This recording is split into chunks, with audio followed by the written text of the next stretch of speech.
Hello student, welcome to এডুহাব Bangla. তো যারা পাখির চোখ করে ডব্লিউবিসিএস এক্সামের দিকে তাকিয়ে আছো তাদের জন্য কিন্তু আজকের এই ভিডিওটা করা, ঠিক আছে। মেনলি তো আমরা জানি যে ওবিসি যে কেসটা ছিল সেটার জটলা কিন্তু কেটে গেছে, ঠিক আছে। প্রায় জটলা কেটে কিন্তু সেটা মিটে যাওয়ার মতো জায়গায় চলে এসছে। তো 2024-এর ডব্লিউবিসিএস এক্সামের ফর্ম ফিল আপ কবে হবে, প্রিলিমস কবে হবে, এই নিয়ে অনেকের মনে অনেক প্রশ্ন। তো আশা করি এই ভিডিওটা দেখার পরে কিছুটা হলেও তোমাদের এই ডাউটগুলো ক্লিয়ার হবে, ঠিক আছে। তো আমরা জানি ডব্লিউবিসিএস এক্সামে যারা যারা প্রিপারেশান নিচ্ছ অনেকের মোটিভেশনও হয়তো ভেঙেও যাচ্ছে, মানে নিজেকে ঠিক রাখতে পারছে না, কারণ 2024-এর এক্সামটা এখনও হয়নি, 2025 সাল শেষ হতে যাচ্ছে।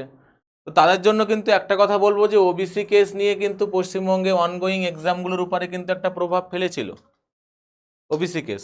তো সেটা যখন আস্তে আস্তে করে সংশয় ক্লিয়ার হয়ে মিটতে যাচ্ছে, তাহলে এবার কিন্তু পিএসসি কিন্তু ডব্লিউবিসিএস এর ফর্ম ফিল আপটা আশা করা যায় পুজোর আগে, হয় সেপ্টেম্বর না হয় অক্টোবরের দিকে কিন্তু ফর্ম ফিল আপ হতে পারে, ঠিক আছে।